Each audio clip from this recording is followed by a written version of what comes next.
traditional interaction with was done by what in France was, for instance, the attachés commerciaux, the people who were dealing with the economic dimension. What I think is really new is the policy dimension, and here I want to echo the question of coordination and so on. If you look at the companies, they have hired a lot of people who came from government or from civil society because they're replicating in-house the functions. I mean, there are people who came from law enforcement and are fulfilling functions that are really the same ones that they were making before. So in a certain way, it's an evolution that is making the companies themselves more like the different functions of the state, because the legal department, which is designing terms of service, is almost drafting a law rather than drafting a contract. Likewise, on the other side, from the period I was in function 2006-2010, the number of ministerial departments that have been engaged at the national level has completely exploded. You now have the Ministries of Interior, Ministry of Foreign Affairs, Ministries of Economy, Ministry of Justice, Ministry of Digital Economy, the Data Protection Authority, and within those, in the Ministry of Justice, law enforcement, prosecutors and judges do not have the same look. One fundamental evolution of the diplomatic function that we are completely overlooking because we now take it for granted is that there was a time where all international interactions were done through the Ministries of Foreign Affairs. And there were big fights for the different departments to obtain the right to go internationally so that each ministry began to have interactions with their correspondents. Which leads to a very interesting situation today, is that when you want to have a policy discussion, like the ones we facilitate, with all the different stakeholders, we are picking a Ministry of Justice from one country and a Ministry of Interior from another one and a Data Protection Authority from another one, because there's much more convergence between the Ministries of Interior around the world than relationship, as was said before, between the different ministries in a given country. To give you just an anecdote, we organized one meeting in the US in 2013, and one administration with all the different actors, White House, NTIA, Justice, etc. And one of the American public authorities told us, it's great you're doing this because we do not have the convening power for bringing everybody together, because it would be a whole question of who has precedence and so on. So the same factor that you're describing is happening within companies, between the legal department, the policy department, the strategy, the operations. And it is really a constellation of a large number of actors where coordination is not about hierarchy. It's about network inside. And we'll probably answer the question of civil society later. So should civil society move to the Bay Area? And would you, Martin and Joya, what is the role for them there? Yes, I think so. There is an absolute role there. I think for me it was interesting getting invited to this panel, which was interesting because it's in a human rights context, which has not so far played a very important role in my work. But then our Human Rights Department, the Foreign Ministry, said, okay, since you're here, why don't you join the meetings of the Freedom Online Coalition, which have been taking place here as well, which was for me entering into a new dimension, which I quite frankly wasn't aware of. And the truth is, just if I think of to whom I report, I mean, we're a small country and it's a relatively small Ministry of Foreign Affairs, but digitalization and innovation concerns every single unit of the entire foreign ministry. It concerns development, it concerns the European Union, it concerns international law, it concerns every part, and that's just the foreign ministry. So in reality, we're dealing with the entire government on a federal level as well as on a local level. We have had mayors coming who wanted to start a relationship with San Jose, and we were trying to figure out how can we be relevant, for a city. San Jose has 1 million, the city of Linz has 100,000. So how can you establish relationships with them? And then we found ways via an arts festival that's taking place in Linz, and which is important in arts and on the intersection of arts and technology, to establish a partnership between those two cities with a meaningful exchange. So for us, the breadth is a problem. It's a challenge, a logistical challenge, but it's also an opportunity. Since diplomats are generalists, they are not specialists by trade.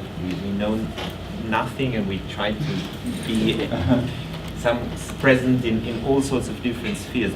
And then I say that sometimes it's an advantage because we have the overall picture, and we can, in fact, together with our specialists, and as long as we are relevant, we can actually achieve great things. Should civil society be there? Yes, I think so. I mean, I'm married to an activist who works at an NGO in San Francisco, and she often tells me that NGOs see the Bay Area often as a funding opportunity, but not necessarily as an area where they want to achieve their goals with the tech economy. That's certainly not true with you guys here in the human rights context. But I feel that being present there really changes the tone of conversation, and you get the different kind of conversations than if you talk to tech representatives in our own countries. Maybe to complement that, actually, Swissnex has taken a very active role in facilitating multi-stakeholder conversations around topics like humanitarianism in the digital age, human rights in the digital age. And we have done that very much sort of capitalizing on Geneva and portraying Switzerland as the little Geneva in the Bay Area that actually can be a neutral place to host these conversations that bring together basically everyone. And I mean, again, that's a very unique Swiss thing. It's a card we can play, many other countries cannot play based on neutrality, etc. We can sort of be literally the one that brings together the people and then listens. And this has been a really interesting dynamic that we started it's a new role we have found for ourselves, I would say, maybe a year and a half ago. This has started, and we have been able to host conversations and bring together stakeholders or actors that don't traditionally ever intersect in symposiums, in workshops, and we've been able, and then the question becomes, what's the role of government? This is actually where it becomes really interesting, because Switzerland as a government, and again, I consider myself closer to the entrepreneur than to the government employee, even though, like, technically I'm employed by the government, I still have to run a business, right? But we haven't been able to get our own government to participate in those conversations. So I'll give you an example. We did something on the Digital Geneva Convention, and our government said, well, we don't want to have anything to do with that, and you being Swissnex, you can do this, but you cannot use the title Digital Geneva Convention in the title of the event. You can do it, but we're not going to be officially there. We said, okay, but you know what, at least bring an observer, at least bring someone who is there for 2 days over the time of these symposiums and workshops to actually just learn. And we got this person who came from the legal department in the Department of Foreign Affairs, and actually was there as a witness, just literally as an observer, and ended up actually writing a policy paper that's now being put in practice. But again, this is a role we could play as the semi-official actor. We could host that conversation. If we were a pure diplomatic representation, it would have already meant taking sides or turning something into a conversation that Switzerland does not want to take a role on. So we're sort of in this intermediate space. But I do, going back to your question, I do think it's really important for civil society to be present. There are a lot of organizations there. I think it really depends on the area. Some of them might be underrepresented, but I have witnessed a real change in the perception of these actors. And when I think back, I actually arrived in the San Francisco Bay Area in 2009, and I was there for 5 years before I left for Brazil for 4 years, and then I very recently came back. And I have sort of experienced a shift over this time, which is that back in 2009-10, many of these activist groups were kind of lunatics. They were like kind of, the weird ones out, the odd kids in the room, that sort of spoke up and always came across as slightly aggressive and out of place in those tech conversations. And the tone is really changing, finally, and it's really interesting because I think finally the tide is turning, and many of these top tech companies start to understand that they need to engage. They need to engage with civil society, but I'll tell you it's the same with government. we could barely even say that we were associated with government because government was disrespected by virtue of being governmental in public. And that the tone was everything private counts, everything public is an impediment to private. So don't cross our ways. And it's quite interesting. And I think this conversation is changing, which is why someone like a tech ambassador, the Danish, who is the first one to do this in this manner and be present and continuously present in the Bay Area, is a real pioneer who has to open doors, but probably today can knock on these doors that they're sometimes open, whereas a few years ago, these tech companies would not have cared to open the door to an actual government representative of another country, a tiny country like Denmark, even less so. Maybe one question that was not addressed is the question of whether all countries should be present there. Emerging markets, again, I think yes, they should. And one way of doing it for those countries that find it difficult to support a structure there is cooperation.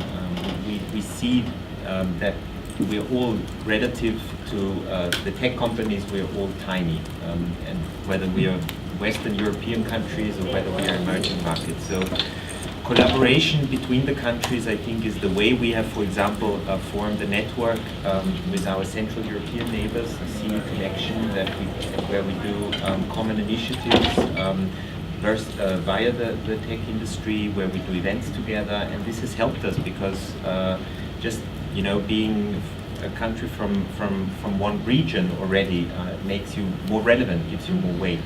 The Nordic countries do the same. They often are present as a group, and I think there could also be interregional forms of collaboration which are happening more and more. Because at the beginning, maybe when I came 1.5 years ago, there was this feeling we're all on our own, we're all competitors, which we are in a certain way, but I think we are also, we discover our similarities, we all have similar problems, and therefore I would say collaboration can be the answer. That's great. Before I give the floor to Bertrand, on page 33 of the report, we kind of try to also come up with like a 10-step guide on what to do in order to have efficient representation, some kind of general points, and just to bring it back to what many of you have been saying. For instance, one of our points is joint efforts with countries from your region and other partners in long-term partnerships or cooperation or specific events. Don't try to do everything solo. What Martin has said about the EU, many of the European member countries that we've spoken to kind of have hinted, we would like much more kind of EU presence here. They felt there is a value in doing things together. Another point, also in reaction to what Martin says, don't be intimidated by the size of your country. We have seen Switzerland is a small country. Well, small, yes, small. In some definitions small, but there's 10 million people. So it's not a big country yet. It has really managed to find its niche. Denmark is about 5 million, if I'm not mistaken, even smaller. So, for point 5 in our kind of how-to, the guide says, be ready to be unconventional. Look at Switzerland and Austria, of course. Go beyond the comfort zone of traditional diplomacy. Capitalize on the richness of the Bay Area ecosystem, involving not only tech companies, but also leading universities, think tanks, non-governmental organizations. Ideally, your team would involve a mix of diplomats and people closer to the startup culture, so also, some of these kind of points that have been told here, don't try to do anything in a very traditional sense, that helps. And also finding your niche, yes? So as Pavlina has hinted, it is impossible to follow it all, to cover all the developments. You could spend 100% of your time, if you're posted there, just going and following the new trends in innovation, talking to companies. It's impossible. Try to find a specific niche, and then maybe it might work better. But now to Bertrand. No, it's touching upon, once you begin to open the can, it produces a lot of worms that are coming out. The beauty of the international traditional system is its beautiful simplicity. This is so easy. This is great. You take the surface of the earth, you carve out through a certain number of hundreds of millions of dead, where the frontier is passing exactly, and the law is there.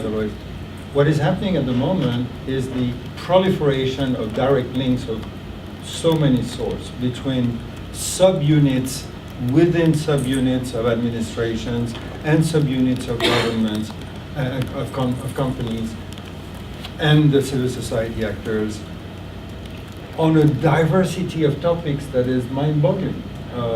10 years ago, who was talking about fake news, revenge porn, everything you can name under the sun. What is at stake is how we develop the rules for the digital society as a whole.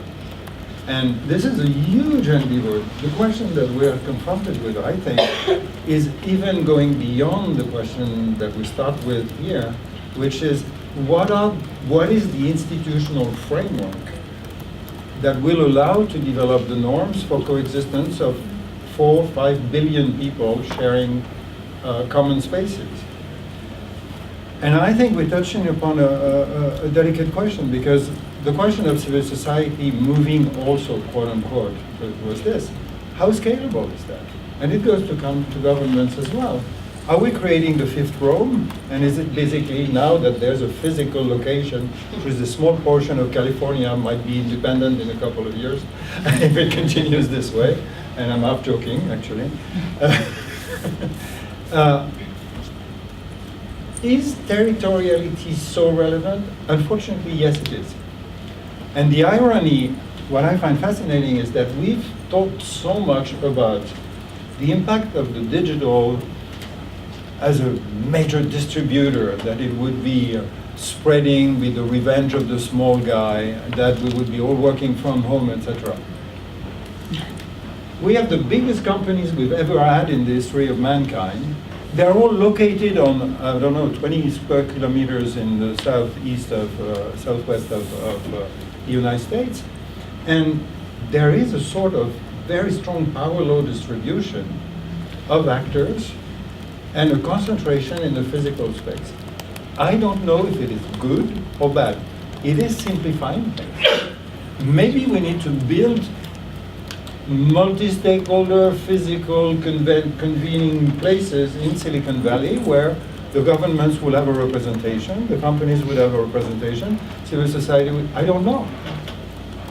What we are doing is to still go around the world organizing conferences and meetings, but more and more it's becoming difficult to get people in something more than one conference. If you want to make them work together, develop policy. Are we leveraging the physical infrastructure of the international organizations? Because we're completely leaving aside for each of our governments, and I'm still saying our governments, although I resigned a couple of years ago, what do we do with all the official ambassadors represented in the WHO, the ITU, the UNESCO, the OECD, the Council of Europe, and so on, and how do we coordinate those things? It's a really larger problem, and I think this is just a symptom of the necessity to invent new types of interaction. Thank you, Bertrand. Sorry for making it even more No, complex. it's perfect. I know we have another question, please. So, thank you for the discussion, really interesting, and those last points actually segue perfectly into my question. So I'm Robin Wint. I'm working at Global Affairs Canada in responsible business conduct. So this has been really fruitful and insightful. Thank you. So just exactly on those points of the challenge of extraterritoriality, the fact that there's regulation and legislation that differs throughout the world in different markets as well. I'm just wondering if anything has come up in discussions with companies along the role of responsible business conduct and kind of international standards or best practices, such as whether it's undertaking human rights impacts assessments or the UN guiding principles on business and human rights, or whether it's kind of the Global Network Initiative principles. Is there anything that kind of seems to be coming to the surface of these general best practices or kind of voluntary but internationally recognized standards that are maybe trying to create that overall perhaps international norm or best practices or guides? Thank you, Robin. That's a tough one. Would we like to collect more? Okay, Livia, and then you, please. My name is Livia, also from Switzerland. Geneva has already quickly been mentioned, and I just wanted to pick on a sentence in the report where it actually says that the links between the Bay Area and the Geneva Lake area will be particularly important also for future digital developments. So I was just wondering if you could elaborate on how exactly these links should look like, or what you have in mind. Thank you. Thank you, Livia. And please, yes, please. Sure. So I'm Susan Cork from Human Rights First, and my role is countering anti-Semitism and extremism. We'll be looking at that online. So I piloted a couple of models of multi-stakeholder engagement, one in Silicon Valley in France. So out of this conference this week, there's been a lot of talk of artificial intelligence, and that it's still very much a developing field. So there seems like there's an opportunity. Unlike the situation with Facebook and Google and Twitter, where a lot of the impact now hadn't been anticipated. But if we were to think about multi-stakeholder engagement with civil society, government, and tech companies, where it's beneficial for all sides in looking at questions of artificial intelligence, kind of hypothesizing for the future, what could something like that look like? Thank you very much. Thank you, Susan. And let's go to your Hi, I'm Fanny from Ireland. I'm in the Ministry for Communications over there. I just have questions with a lot of discussion about, I suppose, getting all the actors together and deciding what's best for the world, and then at the same time governments trying to keep up with what's happening in Silicon Valley. What about the other way around? How do we take collective responsibility for getting the messaging right vis-a-vis what Silicon Valley hear? Because obviously GDPR, certainly until very, very recently, was very badly received in Silicon Valley. I think there's an impression that the EU is trying to regulate for the sake of regulating, and so governments are going back to being these big bad guys. How can we, as governments and as society, get that messaging right, that actually we're trying to do good rather than to kill value? Thank you. Thank you. Will we manage to absorb now at this round more questions, or do you prefer your speakers to answer these 4 and then move to remaining 2? What do you prefer? What is the capacity? Can you absorb more? Yeah? Okay, so let's take the 2 other one then. It's challenging for me. I try to blame it on the Hi, my name's Henry Tuck. I work for ISD in London, which is a think tank that looks at hate, polarisation and extremism. We've done a lot of work for the past sort of 4 or 5 years with tech companies, but also with governments on these issues, and also trials and kind of more practical responses. But one thing that I think we've experienced is that civil servants understand these issues once they get a chance to really engage with them, and tech companies